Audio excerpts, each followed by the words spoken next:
Good morning students. सो अभी हमें पढ़ना है कोडोमिनेंस के बारे में। हमने देखा incomplete dominance because it does not follow the law of dominance, तो ये इसका एक्सेप्शन था एंड कोडोमिनेंस भी इसका एक्सेप्शन ही है। तो कोडोमिनेंस में हमें क्या करना है कि बेसिकली इसमें क्या होता है, आपके जो ब्लड ग्रुप होते हैं, राइट, जो ब्लड ग्रुप होते हैं वो कितने टाइप के हो सकते हैं। ब्लड ग्रुप ए हो सकता है, बी हो सकता है, ओ हो सकता है एंड ए बी हो सकता है। ठीक है, को का मतलब होता है जो कोऑपरेटिव होता है, कोऑपरेटिव। एंड कोडोमिनेंस में हमें पढ़ना है कि जो हमारे ट्रेट्स हैं, जो अलील्स शो करते हैं, बेसिकली उसमें हमने जो पढ़े थे वो 2 अलील्स के बारे में पढ़ा था कि सिर्फ 2 ही अलील्स शो हो सकते हैं एक जीन के ऊपर। ठीक है, इसमें क्या देखेंगे कि इसमें 3 आपके अलील शो हो रहे हैं। एक जीन, 1 जीन शोज 3 अलील्स। तो ये होता कैसे है? ब्लड ग्रुप इसका एक अच्छा एग्जाम्पल है। बेसिकली ब्लड ग्रुप जो है वो किस हिसाब से डिसाइड होता है, जीन आई के हिसाब से। ठीक है, जीन आई यहाँ पे वर्क करता है so that alleles will show. So first अगर मैं देखूँ RBC, because red blood cell से ही क्या होता है, ब्लड ग्रुप के बारे में पता चलता है। जैसे आपकी RBC होगी, RBC की प्लाज्मा मेम्ब्रेन पे अगर A एंटीजन पाए जा रहे हैं, RBC की प्लाज्मा मेम्ब्रेन के ऊपर अगर A एंटीजन के स्ट्रक्चर पाए जा रहे हैं in the form of sugar और carbohydrate, that means it is A blood group. If RBC की प्लाज्मा मेम्ब्रेन के ऊपर B शुगर पाई जा रही है या B एंटीजन पाए जा रहे हैं, that means it is B blood group. And if मैं देखूँ RBC की प्लाज्मा मेम्ब्रेन के ऊपर कोई शुगर का कंटेंट प्रेजेंट नहीं है, तो it means it is O blood group. ठीक है, तो हमने क्या देखा, A blood group, B blood group, O blood group किस हिसाब से चेंज हो रहे हैं, बिकॉज उनकी जो RBC की प्लाज्मा मेम्ब्रेन के ऊपर कार्बोहाइड्रेट की लेयर है या फिर कार्बोहाइड्रेट के एंटीजेंस प्रेजेंट हैं, उसके हिसाब से आपके ब्लड ग्रुप चेंज होते हैं। नेक्स्ट अगर मैं देखूँ कि A ब्लड ग्रुप और B ब्लड ग्रुप का IA जो आपको अलील दिया हुआ है एंड B ब्लड ग्रुप का IB अलील दिया हुआ है, अगर ये दोनों ही RBC के ऊपर शो करें, that means it is AB blood group. दोनों एक साथ शो कर सकते हैं। एंड इफ इसमें अब ये सोचने वाली बात है कि IA और IB इन दोनों में से डोमिनेंट कौन सा होगा। A और B दोनों शो कर रहे हैं, दैट मीन्स के दोनों ही डोमिनेंट होंगे। तो IA और IB को हम इज इक्वल्स टू करके लिख सकते हैं और उसको बता सकते हैं कि दोनों ही डोमिनेंट है ओवर I जीन। ठीक है, ओवर I जीन। सो अगर मैं निकालूँ IA और I के बीच में, IA और I के बीच में, क्योंकि ये वाला हमारा जो अलील है इसको हम रिसेसिव कंसिडर कर रहे हैं। ठीक है, ये वाला अलील जो है हमारा डोमिनेंट है, तो ये रिसेसिव है, ये डोमिनेंट है, दैट मीन्स ये वाला ब्लड ग्रुप A निकल के आएगा। इफ़ मेरे पास IB और I है तो सेम ऐसे ही B ब्लड ग्रुप निकल के आएगा। IA और IA है, हमारे पास और कोई ऑप्शन है ही नहीं, तो इट मीन्स ये वाला A डोमिनेंट करेगा। इफ़ मेरे पास IB और IB है तो B ब्लड ग्रुप, IA और IB हैं तो A और B, बिकॉज मैंने बताया था अभी यहाँ पे कि A और B दोनों ही डोमिनेंट हैं over the RBC plasma membrane, as an antigen ये वर्क कर रहे हैं। And it is the example of codominance, मतलब ये दोनों एक दूसरे के साथ डोमिनेंट होके रह रहे हैं, ये दोनों एक दूसरे के साथ कोऑपरेट करके एक साथ स्टे कर रहे हैं।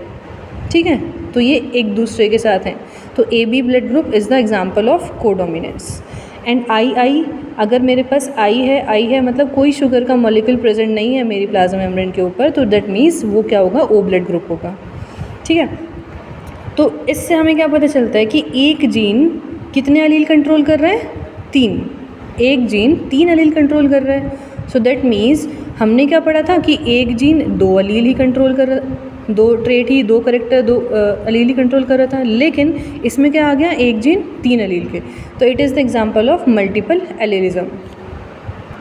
एक इम्पॉर्टेंट लाइन है, out of these 3 alleles only 2 can be found in an individual.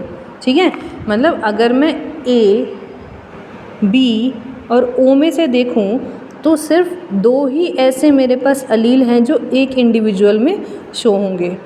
अगर मुझे ओ शो करवाना है दैट मीन्स मुझे दूसरा इंडिविजुअल लेना पड़ेगा। तो हम क्या करते हैं, जब भी हम 3 अलील की बात करते हैं या फिर दो अलील की बात करते हैं तो 2 अलील के लिए हम एक इंडिविजुअल में स्टडी कर सकते हैं। लेकिन जब मैं बात कर रही हूँ कि मेरे पास 3 अलील्स हैं, ठीक है, मेरे पास 3 अलील्स हैं जिसमें ए, बी और ओ एंटीजन हैं, दैट मीन्स मैं पॉपुलेशन की बात करूँगी।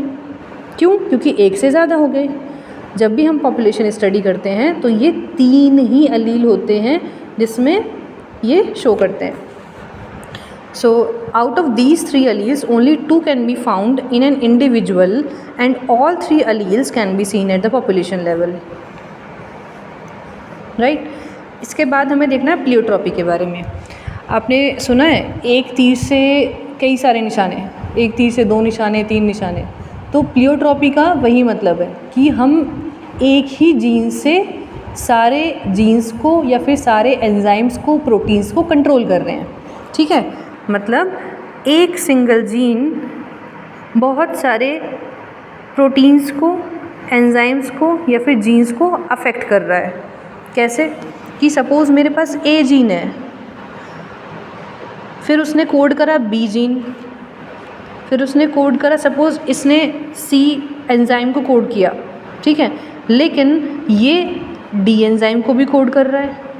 इफ़ मेरा यहाँ पे बी जीन वर्क करना बंद कर दे या फिर इसमें कोई म्यूटेशन आ जाए, चेंज हो जाए, सडनली कोई चेंज हो जाए, तो उससे क्या होगा, सी और डी की भी वर्किंग रुक जाएगी, राइट।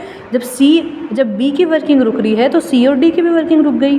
तो इससे हमें क्या पता चलता है कि ए जीन सारे ही मेटाबॉलिक फंक्शंस को अफेक्ट करता है। तो एक single gene multiple phenotypic expression को एग्जिबिट कराता है। तो इस फिनोमेना को कहते हैं हम प्लियोट्रॉपी। एक सिंगल जीन बहुत सारे मल्टीपल फिनोटिपिक एक्सप्रेशंस को या मेटाबॉलिक फंक्शंस को अफेक्ट करता है, ठीक है। इसका आपका एग्जांपल दिया हुआ है पेज नंबर 62 पे। आप इसमें देखेंगे इस स्टार्च ग्रेन का एग्जांपल है। So according to this example हम ले रहे हैं, बेसिकली हमने लिया है बी और बी क्या है अभी? बी है gene, B is the gene and उसमें देख रहे हैं हम स्टार्च की सिंथेसिस कितने लेवल पे हो रही है। यानी बी जीन में अगर मैं किसी मटर का दाना ले रही हूँ, पी का सीड ले रही हूँ, तो उसके साइज़ पे और उसके शेप पे क्या डिफरेंस होगा, क्या इफ़ेक्ट होगा। तो बी जीन का, अगर बी जीन का सिंथेसिस अच्छे से हुआ, बी जीन के स्टार्च का सिंथेसिस अच्छे से हुआ, तो दैट मीन्स कि उसमें जो साइज़ बनेगा वो क्या होगा, राउंड होगा, ठीक है, मतलब राउंड होगा, ठीक है, और साइज़ बड़ा भी होगा, राइट। अगर मैं देखूँ दोनों ही मेरे पास जो अलील्स बन के आ रहे हैं वो स्मॉल है यानी रिसेसिव है, दैट मीन्स इसका जो स्टार्च का ग्रेन बनेगा वो कितना बनेगा, छोटा बनेगा, स्मॉल बनेगा, और उसका शेप क्या होगी, रिंकल्ड होगी, ठीक है, क्योंकि ये रिसेसिव है और ये क्या है, डोमिनेंट है।